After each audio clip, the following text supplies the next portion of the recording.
Welcome to the Sleep to Dream Analytics Explainer video, where better sleep starts with better understanding. Welcome to the Explainer. Today, we're going on a bit of a deep dive. We're investigating something that robs millions of us of good sleep, and most of the time, we don't even know it's happening. We're talking about the hidden world of sleep-related breathing disorders. So, let's get right into it. Have you ever felt just totally wiped out, even after what you thought was a full night's sleep? Yeah, most of us, right? We blame the mattress, we blame stress, a crazy schedule, but what if the real problem isn't about how long you sleep, but how well you're actually breathing while you're out? You know, the first step in solving any mystery is to look for clues. And with these sleep disorders, the clues can be hiding in plain sight, showing up smack in the middle of your day. Do you ever feel like you haven't really slept, even after a solid 8 hours? Or maybe your partner's told you that you snore, like really loudly. Or worse, that you sometimes just stop breathing for a second? Well, according to sleep experts, these are the classic red flags. They're basically screaming that something's going wrong during the night. All right, so when a doctor hears about these clues, how do they even begin to investigate? Well, they start looking for very specific events, little hiccups that happen in your breathing pattern while you're asleep. Okay, so the first major event they're looking for is called an apnea. And this isn't just, breathing a little shallowly. This is a complete and total stop. Just imagine holding your breath for 10 seconds or even longer over and over again all night. That's literally what's happening inside your body when your airflow drops by 90% or more. Wild, right? And then you've got the hypopnea. You can think of it as apnea's not-so-little sibling. It's not a full-on stop, but your airway gets so narrow that your airflow drops by at least 30% for 10 seconds or more. It's basically like trying to breathe through a pinched straw. Your body still has to fight for every single breath. So to figure out just how big of a deal this is, doctors actually count up all of those apneas and hypopneas. Then they divide that number by how many hours you slept. What they get is a score, and it's called the Apnea Hypopnea Index, or AHI for short. You can think of it as a report card for how well you're breathing at night. But here's the really crucial part. A diagnosis isn't just about that AHI score. Sure, if you have 15 or more of these events an hour, that's a pretty clear sign on its own. But you could have a lower score, let's say 8 events an hour, and still get diagnosed if you're also dealing with those daytime symptoms we talked about, like being super tired. It's the combination of the numbers and how you feel that paints the whole picture. Okay, so now we know how the investigators count the clues. Let's go ahead and meet our first major suspect in this mystery. This is the one you've probably heard of because it is by far the most common: obstructive sleep apnea, or OSA. With OSA, the issue is totally mechanical. It's a physics problem. While you're sleeping, the tissues in your throat just relax and collapse, physically blocking your airway.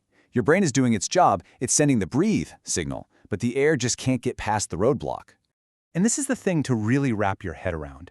Your body is fighting like crazy to breathe.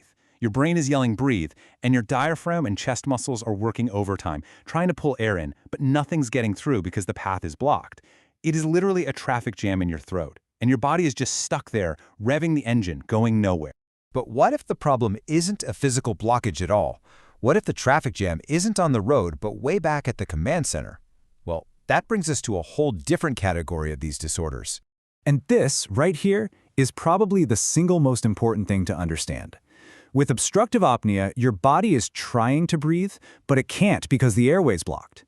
With central apnea, there's no effort, none at all. The brain just forgets to send the signal, so it's not an airway traffic jam. It's more like a power outage at the control center. Yeah, and unlike OSA, which has that one pretty straightforward mechanical cause, central sleep apnea is more like a whole family of different disorders. It could be triggered by all sorts of things, underlying conditions like heart failure, sometimes just from being at high altitude, or even as a side effect from certain medications. The cause really determines the type. All right, so finally, we've got our third category of breathing issues. Now, this one's a little more subtle. It's not about your breathing stopping completely, it's about just not breathing enough. This is what's known as hypoventilation. Basically, your breathing gets so shallow or so slow while you're asleep that your body can't do its job of getting rid of carbon dioxide. So that CO2 starts to build up in your blood, and that creates a whole chemical imbalance while you're supposed to be resting and recovering. A really key example of this is something called obesity hypoventilation syndrome, or OHS. In this case, the extra physical weight on the chest and abdomen can just make it really hard to take those deep, full breaths. And what's absolutely fascinating is that up to 90% of people with OHS also have obstructive sleep apnea. So think about that. It's a dangerous double whammy. The airway is physically blocked, and the body isn't breathing strongly enough to begin with. So there you have it. We've identified 3 completely different culprits: the physical blockage, the brain's signal failure, and the general underbreathing. So why is it so incredibly important to know which is which? Well, it really all comes down to the fix. The treatment has to match the problem, right? You wouldn't call a tow truck to fix a power outage, and you wouldn't try to clear a traffic jam by rebooting your computer. Each one of these disorders needs a totally different game plan. And you know, figuring out which disorder you're dealing with is about so much more than just feeling less tired. These conditions are linked to some really serious health risks. We're talking everything from high blood pressure and AFib to congestive heart failure. Getting the right diagnosis is absolutely the first, most essential step to protecting your health in the long run. So that leaves us with one final thought to chew on. We spend so much time obsessing over getting enough hours of sleep. But maybe, just maybe, the real key to feeling good, to the quality of our waking life, is hidden in something we never even think about: the simple, silent process of how we breathe when we're asleep. And solving that mystery, well, that could change everything. Thank you for watching the Sleep to Dream Analytics Explainer video. We hope you sleep well and dream easy.